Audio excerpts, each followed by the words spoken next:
राधे राधे दोस्तों। आज हम बात करने वाले हैं गोल्ड इन्वेस्टमेंट के बारे में। इंडिया में गोल्ड सिर्फ एक ज्वेलरी नहीं होता, ये सेफ्टी, स्टेबिलिटी और लॉन्ग टर्म वेल्थ का सिंबल है।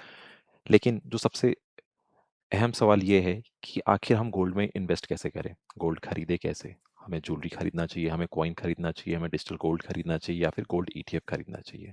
और कौन सा ऑप्शन बेस्ट है हमारे लिए?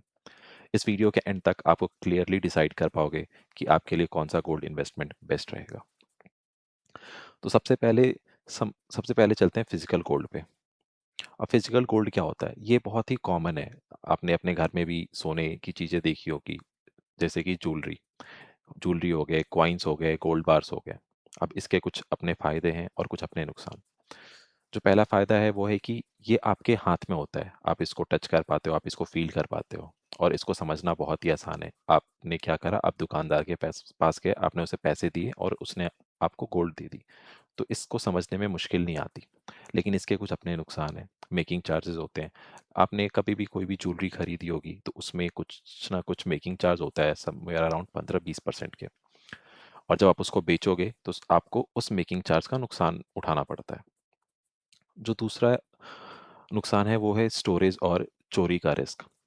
अब मान लो आपके पास ढेर सारा सोना है, तो हो सकता है कि कुछ लोगों की नज़र हो कि किसी तरह आपसे वो चोरी कर ले।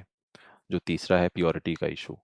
इसमें प्योरिटी का इशू इसलिए आता है, लेट्स से आप किसी दुकानदार के पास गए, उसने आपको बताया कि भाई इतना सोना ये प्योर है, बट जब आप उसको बेचने गए कहीं बाद में, तो उसने बोला कि नहीं भाई ये सोना तो प्योर नहीं है, तो मैं इसके पैसे पूरे नहीं दे पाऊंगा। तो ये आपको नुकसान उठाना पड़ सकता है। अब चलते हैं दूसरे पे, जो कि है digital gold. So digital gold ऐसे समझ लो कि आपने किसी को पैसे दिए और उसने आपके लिए सोना खरीद के रख लिया और आपको एक रिसीट पकड़ा दी। और अगर आपको डिजिटल गोल्ड खरीदना है तो आप ग्रो ऐप पे खरीद सकते हो, आप पेटीएम पे खरीद सकते हो, आप फ़ोन पे भी डिजिटल गोल्ड खरीद सकते हो। बहुत आसान तरीके हैं। तो इसके भी कुछ अपने फ़ायदे और नुकसान हैं।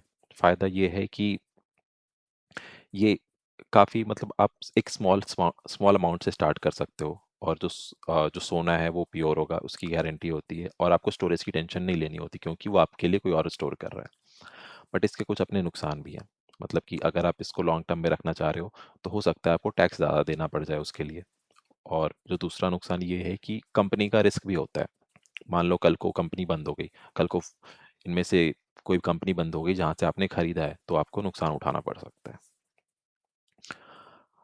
अब जो तीसरा तरीका है वो है गोल्ड ईटीएफ और ये काफ़ी फेमस है।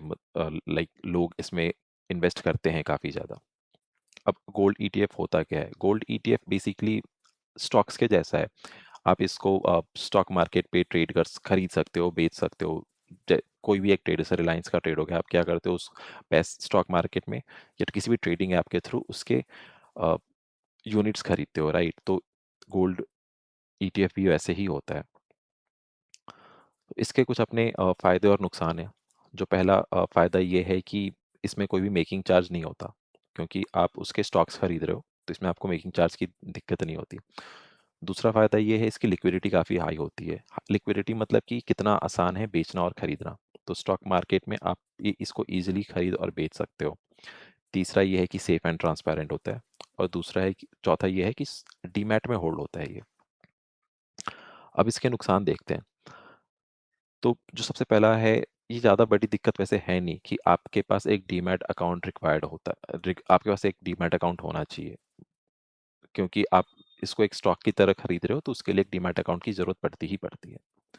जो दूसरा नुकसान है वो है कि आप इसको सिर्फ मार्केट आवर्स में ही बेच सकते हो। मतलब कि जिस टाइम पे मार्केट, जो कि स्टॉक मार्केट जिस टाइम पे काम करता है, विच इज़ 9:15 टू 3:30, तो आप इसको उसी समय में खरीद या बेच सकते हो, एंड मंडे टू फ्राइडे। तो ये एक नुकसान है छोटा सा।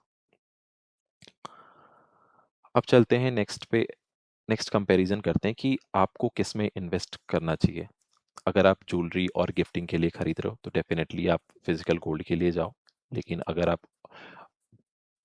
स्मॉल और लाइक थोड़ा सा आसान तरीके से स्टार्ट करना चाहते हो, तो आप डिजिटल गोल्ड पे भी जा सकते हो। इन दोनों को समझना थोड़ा सा आसान है। और जो तीसरा ऑप्शन है वो है कि गोल्ड ईटीएफ। अगर आप लॉन्ग टर्म के पर्सपेक्टिव से खरीदना चाहते हो, इन्वेस्टमेंट के पर्सपेक्टिव से खरीदना चाहते हो और इसमें लिक्विडिटी भी ज़्यादा होती है, सिक्योरिटी ज़्यादा होती है, तो आप डेफिनेटली गोल्ड ईटीएफ खरीद सकते हो। तो बस इतना ही था और लास्ट में मैं यही कहना चाहूँगा कि अगर आप जानना चाहते हैं कि गोल्ड ईटीएफ को स्टॉक मार्केट में, शेयर मार्केट में कैसे बाई करते हैं, तो चैनल को सब्सक्राइब करिए, नेक्स्ट वीडियो उसी की डलेगी। Thank you.